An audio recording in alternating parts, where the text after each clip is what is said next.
Welcome to Season 2 of Rooted and Reaching, a podcast about startups, entrepreneurs, and innovation in the South Bend Elkhart region of Indiana. I'm Marty Mechtenberg. And I'm Susan Ford. We're excited to share 16 new stories with you this year. And we're going to get tactical about how entrepreneurs are confronting challenges, building success, and moving our region into the future. Awesome. Thank you. Well, we're so excited to be here with you all this afternoon, and I'm excited for you to learn more from these panelists. They have done great things and continue to do so. What wasn't mentioned was Ray was on the most spirited team yesterday at bowling. So, little known fact for you guys.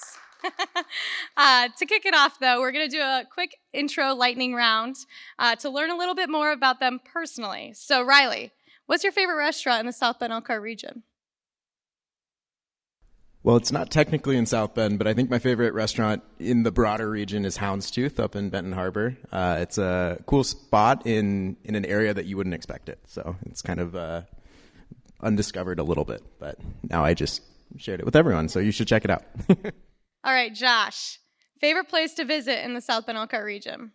It changes every week because I'm always discovering new places, but I think my favorite place right now is Fatbird. All right. Right here in downtown South Bend. Lynn, if you could play a professional sport, what would it be? Soccer. Why? Because I played through college, and I love the team aspect. I love that it's kind of a language that is understood throughout the world, so it really helps connect people in new ways. Awesome. Ray, what's one way you've been shown kindness? I would say, and I think this is like a great way of kind of like rounding it out, is being welcomed into this community. I remember when coming to Notre Dame to get my MBA, I always wanted to get more involved in a startup ecosystem that was really accessible. And I think that's one of the things that's being built here with great partners like the University of Notre Dame, spearheading things like the city of South Bend. And it's really helped, I think, especially for us at Vital View, on our mission to bring, better medical devices to the market and more innovation to the market. So I'm very, I think I'm very thankful for that kindness. Josh, would you rather be an only child or have 8 siblings? 8 siblings. Why? I love the chaos. I think everyone on the stage has to deal with a little bit of chaos in the startup community. So I want the chaos. I want the loudness. I want the unknown. Awesome. Lynn, what's something you've learned about yourself while running a startup? How much time do you have? Yeah, I think, it boils down to being able to do hard things, knowing that you can do it, and really that each no really gets you closer to a yes. Every startup founder is probably very much aware and has gone through, several no's. I always joke that, after Pivt, I'm going to create a startup where you can put all the no's on wallpaper and, use it as motivation for startup founders. But it really is, a stepping stone into getting to what's next. Awesome. Ray, would you rather take a vacation to the beach or the mountains? Definitely to the beach. So a little weird, but I have like a beach tent, I don't like getting like all of the sun rays, if you would, but I do just like the whole vibe of the beach. So I like just setting up and then just like staring at the ocean. And of course, if you have a couple of good drinks with you, you could just vibe out. So yeah, definitely beach. Awesome. And our last question, Riley, what's a book you've read that's helped you with leading your startup? There's a few good ones. I think one that's maybe particularly relevant to what we're going to be talking about today is Venture Deals by Brad Feld and Jason Mendelsohn. It helps kind of demystify all of the terminology and of venture capital and other forms of early stage financing.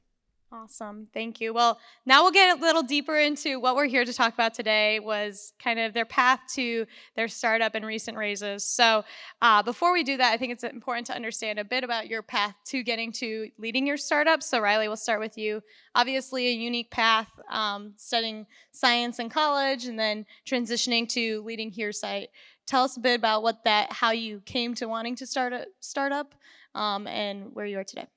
Sure, yeah. So my background was more in life sciences and healthcare. I worked in healthcare for a little bit in New York City, and it was the role that I had was sort of as close to being a doctor as I think you can be without being one. And it was a very interesting experience, but also exposed me to a lot of some of the bureaucratic elements of practicing medicine, especially in this country. And I realized that wasn't something that I wanted to do anymore. So I'd always been interested in more of the intersection of business and science, and the STEAM program at Notre Dame was something that had been in the back of my mind since undergrad, and so I decided to take that opportunity to make a little bit of a change in my career path, and came here to South Bend to do the STEAM program, where I learned a lot of the fundamentals of entrepreneurship, and then just so happened to find a housemate in my co-founder, and then we started working on heARsight. So. Thank you. Ray, prior to leading Vital View, what were you doing the 1, 2, 3 years before that?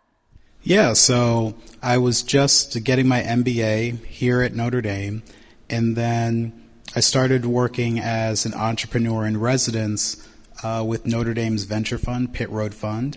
And Vital View is the 6th startup I have the pleasure of being a part of. And I felt like it wasn't until I had that opportunity to be a part of a venture fund that kind of saw the other side of the table in terms of a lot more of how it worked. Also helped me to empathize a lot more with fund managers in terms of what they're looking to invest in and, the outcomes they're looking for. So I think that really helped me right before launching Vital View. Thank you. Josh, I know obviously you came to South Bend through your EMBA. Did you always think you'd have a startup that's focused in education, or how'd you come to Mili, Llama, etc.? Yeah, no. So I think it was just being at the right place at the right time. So I was let go due to a merger and acquisition, and I figured that I'd try something different. Right, I spent over a decade in healthcare and consulting, and having an education startup was something that was far out of my mind, but I got together with my co-founder, and it was a really bright ideal that I became very excited about. And it was just like, hey, let's try it, right? I always wanted to start something, so this was a great opportunity to do that for a great reason and a great cause. So, yeah. Awesome. And then Lynn, kind of talk about how did you come to Pivt, that idea, and what were you doing prior to Pivt? Yeah, so the story of Pivt really comes out of my personal experience. So right after graduating from college, I moved to London to work for Bloomberg. And I landed there without knowing anyone, faced the issue that all people do when moving somewhere new, which is where do you start to make your new city feel like home? And despite the fact that I had a pretty hefty relocation package, the one thing that was missing for me turned out to be that number one concern of all relocated and mobile employees, which is that social well-being. And when we dug deeper into it, what I quickly found was it was much bigger than just myself. That companies spend, $90,000 on average domestically, $300,000 internationally relocating someone, and a third of them will quit their job within a year or move back home because of their and their family's inability to socially acclimate. And so, ended up having the best 3 years of my life, and was just stuck on the fact that so many people didn't take the opportunity to begin with or left early because of something that, I thought we could solve. And so I took one business class in college. The only tech experience I had was what I was doing at Bloomberg. So spent some time in venture capital to kind of learn that side of things before starting Pivt. We've, for lack of a better word, pivoted several times to get to the point that we are now. But it's been a really great journey. Awesome. Thank you. Ray, we'll start with you kind of about timing on when to raise. How do you know it's the right time? Obviously, you're in your 6th startup, so you've probably had a few experiences with figuring this out. But how did you know when is the right time to raise? Yeah, so I think from my experience, it's having those potential investors in the room from the beginning. When you're in idea mode, just even if it's not perfect yet, just say, hey, what areas you're interested in, And you'll quickly get feedback in terms of, okay, if people were going to invest, what milestones would need to be hit first before they felt comfortable. Now, there are a lot of different stages of funding. It goes from everything from, let's say, non-dilutive, which there are, like, say, government grants for, to like a pre-seed stage, seed stage, and then you have the alphabet letters after that. But to answer your question, it was getting a lot of feedback from a lot of investors early on and seeing the patterns in terms of what milestones they wanted to have hit before they were to put money in. So that was really helpful for us. And then Lynn, kind of as you had experience in the VC world, and now you're leading a startup, what have you seen as key moments to know when's the right time to go out and raise? Yeah, so it was really actually helpful being on the other side of things. And one of the things that I took away from it, and obviously it depends on the type of company, right, and what funding you need to get going. But I walked away from VC and said, I'm going to wait as long as I can. Because as soon as you bring in venture capital money, the more, I would say, pressure, the more people that you have to kind of adhere to. And so the further you can get into, product market fit and getting customers on board, the higher you can raise at in terms of valuation, and the more comfortable that you will feel to getting to that next milestone, which VCs will, really want you to get to. Typically, can you reach 10x, right? And so if you can self-fund it, if you can raise a friends and family round, whatever you can do to really build that traction before raising money, I always advise people. And I think the other thing that I learned out of VC is not the only track, right? You can get grant money, you can get a loan, there's, fundraising platforms where you're not actually giving away equity.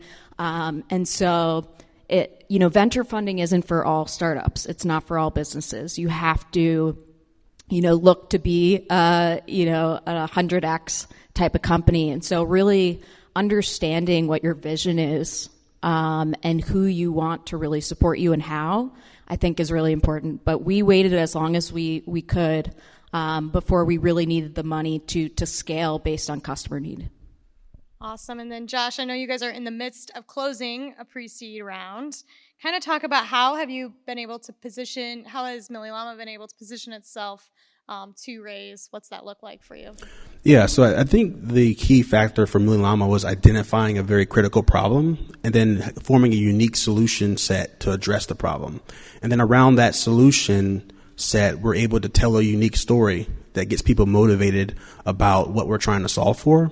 The education industry is not the apple of the VC's eye, but if you can tell a really good story and you have a couple of marketing tricks. So, for example, Mili Llama actually has a llama that goes around campus, and that's kind of our marketing ploy, and that gets people talking and interested in what we're trying to do, right? So I think it's just being unique and telling a really good, compelling story and making sure that we continue to have, that solution and processes down to the T.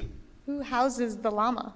So the llama lives on a llama farm, and he has llama friends, and we usually utilize him to recruit substitute teachers. So if there was a llama walking across stage right now, somebody's going to take a picture, right? And there's a QR code on the side of the llama, and it'll lead you to our website, and then you want to take a picture with the llama, and then as you are taking a picture with the llama, I'll come up and say, hey, have you thought about being a substitute teachcher? And yeah, so... You thought about that idea? Get creative. Did you think about that idea?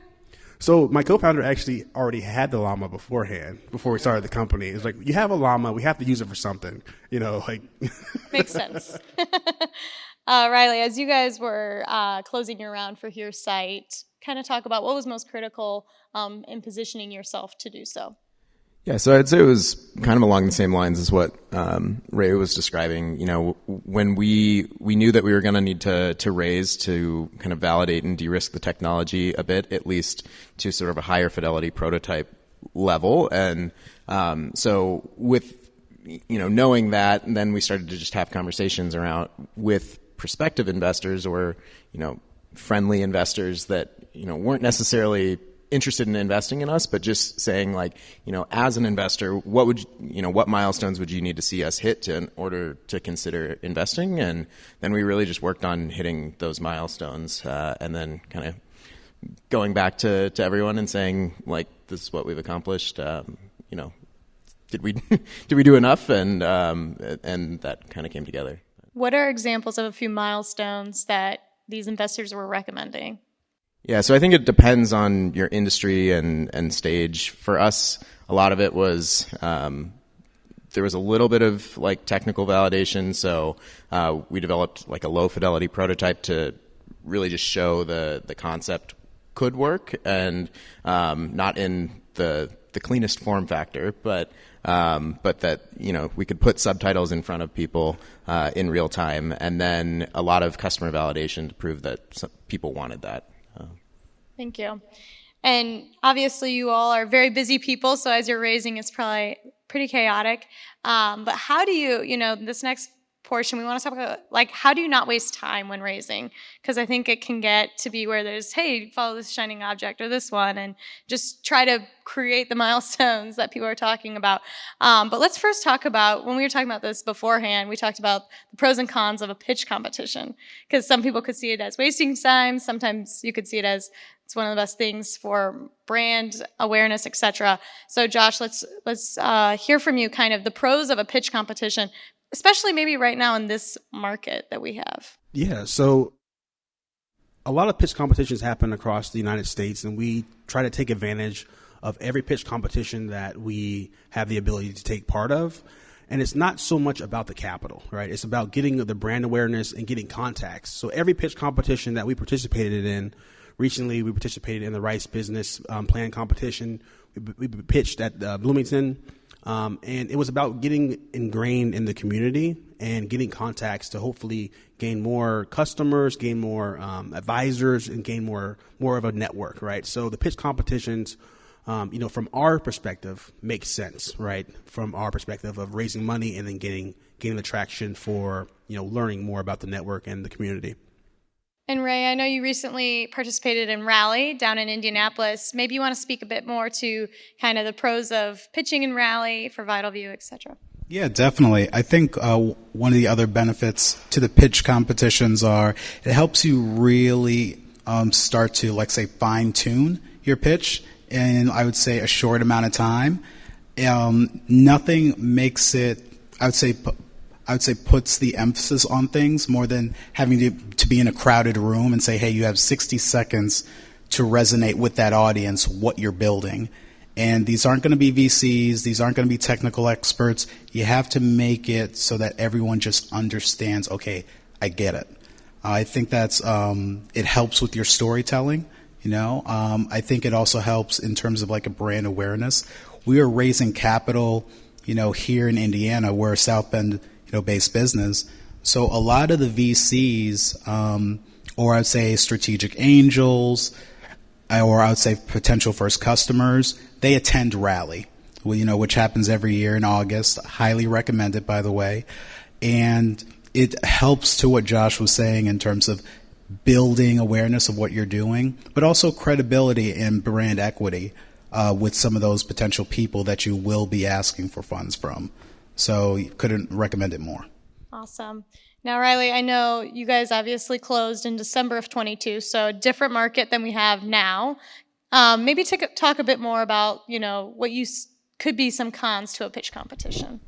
Yeah, I would say that, all of the benefits that were articulated I would totally agree with. I think for us, it sort of got to a point where the returns started to be diminishing, and pitch competitions are a lot of work. Often there's a lot of prep that goes into that and a lot of rounds, which is great for, fine-tuning your story and your messaging and the brand awareness pieces. But it can also take a lot of time away from other things that you need to be spending time on. And so I think you want to be careful to not take success in pitch competitions as necessarily like traction, evidence of traction.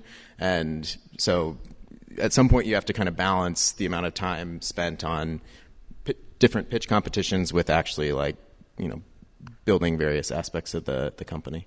Thank you. And then Lynn, talk a bit about like shiny objects. As you're raising, there can be a lot of times where it's like, hey, try this, or what about this? How do you stay focused and avoid wasting time on the shiny objects, but at the same time consider other options? Yeah, I think you kind of have to learn, and similar to what everyone else just said, learn what works for you. Be really hyper-focused, as you need to be in a startup, on your core market. Be really intentional and focused on your goals. Whether that be the right type of investor, who are you looking for, right? I think there's a lot of people that come into the startup ecosystem. They see some of the big names, the Andreessens of the world, and I think that's fantastic. But it's not for everyone, right? Just as VC isn't for everyone. And so I think being really intentional about who you want on your extended team, because it's a marriage, right? And you have to be very aligned in terms of team and mission and timeline. And, there are those shiny objects out there, whether that be the check size, whether that be the name brand. But I think it's really important to kind of, focus in on the long-term goals and the long-term visions, because, ultimately you're trying to find the right partner for the long run. Awesome. Thank you.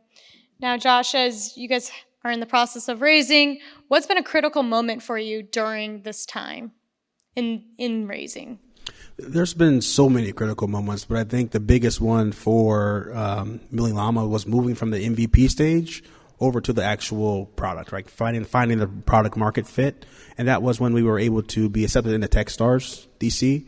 It gave us a large network across the United States, and kind of validated our ideal as a problem that needs to be solved and addressed in several markets. How were you guys able to make that transition? Sure. So it wasn't easy. So we started off with a grant that built our MVP product. It built the skeleton of our technology. And when we were interviewing for the Techstars role or the position, we had to really formulate a story about what we're building and where we're going to take it, right? What's next after the MVP? And I think we told a very compelling story in addressing a very unique problem. And that transition was interesting. Best way I can put it. Awesome. Lynn, talk about, as you guys are raising for your Seed Plus round, what was a critical moment? How'd you find your lead investor? What'd that look like? So, yeah, our lead investor actually came out through a cold outreach on LinkedIn. Never say never. But yeah, I think, there wasn't particularly a critical moment. I think having that lead certainly dovetails and adds credibility and makes other investors really feel comfortable in coming in. And also that means the terms are set and whatnot. So I would say if there was a critical moment, that would be the one where that really helps spiral into everything else. And based on your experience in startups and in the VC world, what if you don't have a lead investor? What would your recommendations be or suggestions? Yeah, I think it's, unfortunately, it is about finding that lead. And so you can for sure soft circle investors that are interested once you get a lead, but most of them will say that, once you get a lead, come back to me and let me know. And so it's not to say that you shouldn't be speaking to investors that can't lead, but that certainly, is the precipitous to then get everyone else officially on board. Mm-hmm. And Ray, talk a bit about how you have gone about finding investors. I know you talked to me about Venture Club of Indiana. What would that, as people are like, where do I find investors? Where do I go? Talk about that.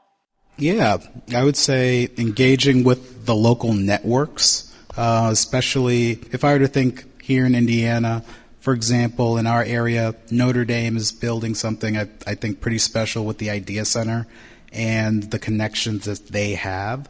They actually have full-time employees that focus just on building the ecosystem. Same thing with the city of South Bend. Elevate Ventures is doing a great job. And all of these ecosystems, they have a lot of networking events. Simply showing up. Don't really have to have an agenda. And it's just about building, I would say, organic relationships, even before, again, you're looking to raise, because even beyond the pitch deck, beyond the great idea that you have, investors are investing in people. Who you are as a person matters, because they want to know if you're going to be reaching out to them, not just when the times are good, but you're also going to pick up the phone when things are bad, and they can have a frank conversation with you. And the only way that you're going to build those kind of relationships is you meeting people again and again and again. So I would say find the local networking events in your community and just start attending and see what happens. Thank you. Lynn, let's talk a bit about the current market challenges people are experiencing while fundraising at the moment. Yeah, I don't think it's any secret, right, that it's a very difficult market. I think last year, I think I heard from someone, and don't quote me on this, but that I think close to 90% of the funding went towards AI companies, right? So if you're outside of that window, you already have a challenge. And then, of course, less IPOs happening, less exits, right? There were a substantial amount of emerging funds that went under, so less deploying capital. And then a lot of what we found too was there were a lot of investors that were interested, but were allocating towards their existing companies that needed the capital to continue to, sustain themselves. And so it was continues to be, a really challenging market for startups, and can certainly lead to it being way more time consuming, unfortunately. Awesome. Josh, you've been living in South Bend doing fundraising. What are the benefits to living in the South Bend Elkhart region while fundraising?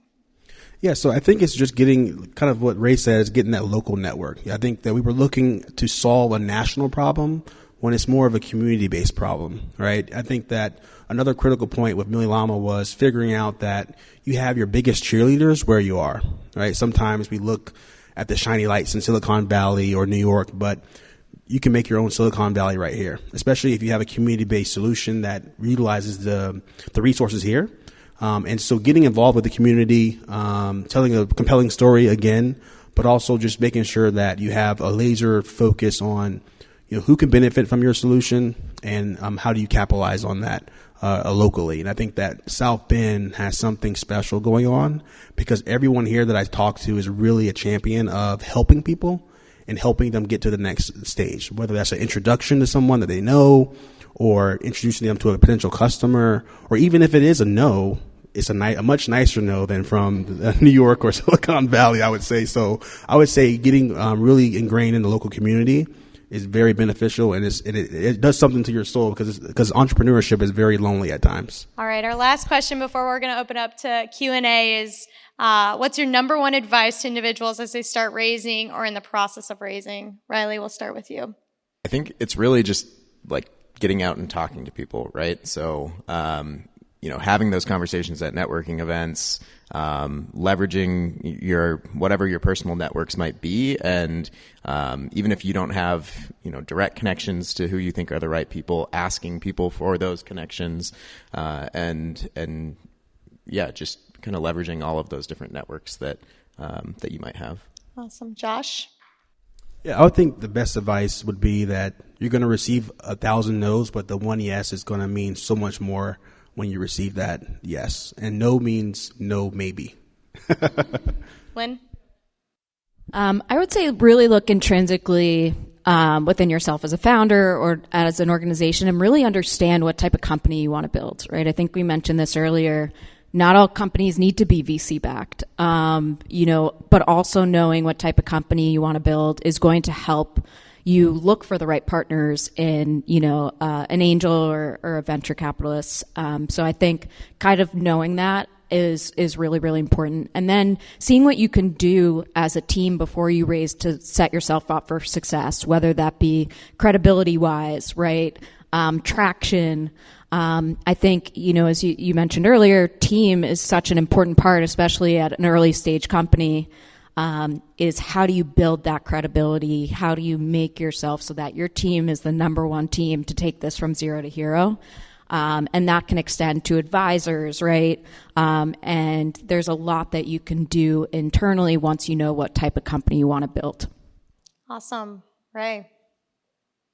Yeah, and I would say kind of like on the flip of what Lynn was talking about when you focus on what you want to build, I'd also challenge us to like take a step back and just look at society in general from a national standpoint of like, okay, what's needed? If you think about a lot of people in this room, a lot of us are entrepreneurial. You know, the fact that we're at an innovation event in the middle of the week, that tells you something that we think a little bit differently. I have no doubt that a lot of people in this room, they go to bed with 20 ideas, they wake up with 20 more. That's not the hard part. I think like in society, depending on when we're living, it's about what's needed, what businesses need to exist. I think education's a huge problem right now. Personally, I think healthcare, there's a lot of issues. So those are like some of the areas that I just see like waking up in front of the TV every morning. And I think as entrepreneurs, especially if you think about, I know there's the piece about like say VC, is it for everybody? If you think about it from one standpoint that we all just have a limited amount of time, that we'll be able to be a part of startups, even just be here on this earth, what's worth, you know, waking up every day and trying to make it real, you know, in terms of legacy and things like that. So I would say if we were to use our gifts, where would they be best suited? And then I think that if you start there, you have a powerful story that a lot of people are going to want to gravitate towards and see successful. Awesome. Well, thank you all so much. We'll open it up to all of you. Anyone have any questions for our panelists? Yeah, so I have a microphone here, and we have an esteemed student who's going to walk it around the room. We have a small crowd and a great group of panelists, so feel free to ask some questions. This is a great chance to ask some questions and dig in a little deeper. I'm going to actually start with my own question for Lynn, because I know Lynn the least well. But tell us about a time you said no, if you did, to a potential funder. Was there a time that somebody made you an offer and you said, you know what, not the right fit for us where we are today?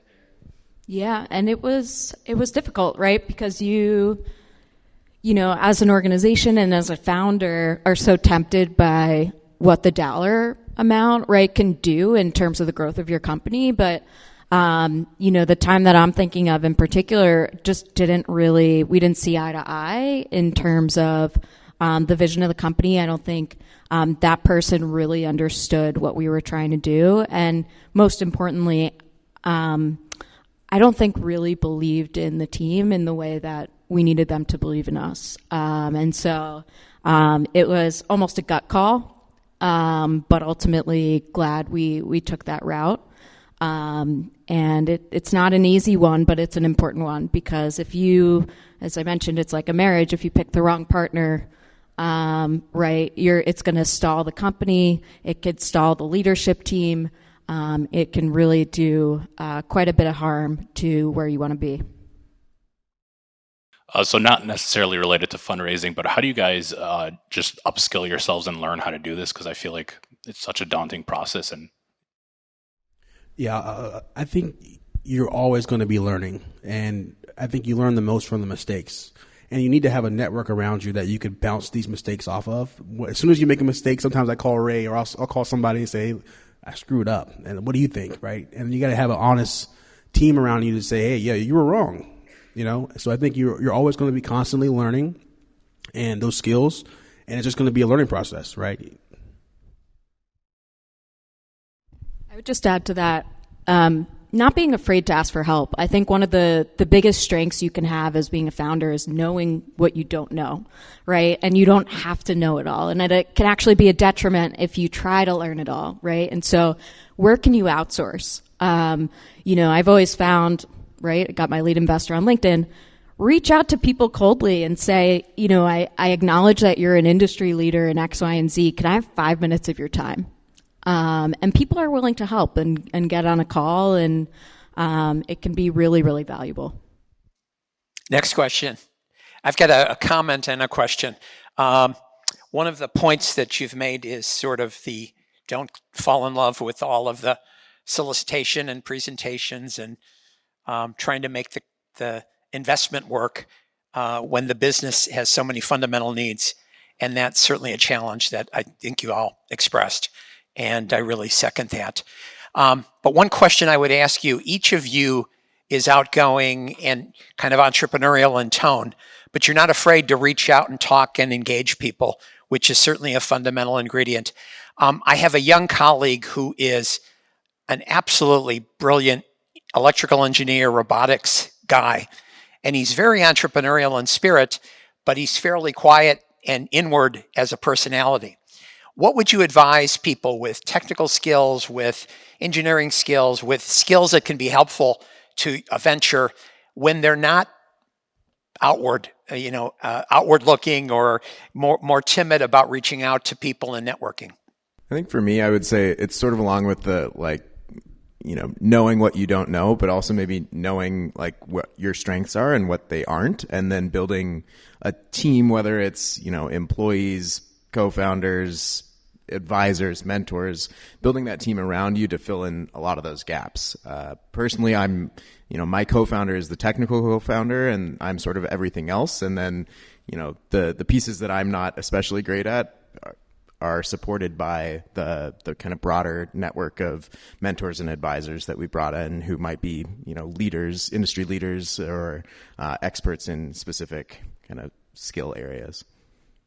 Yeah, and I would just add, if this individual is local, looking into other organizations in the area that kind of convene a group of individuals who are entrepreneurial but need the technical individual who comes alongside them. So finding more of the organization who could create that match so that they can work together towards a solution.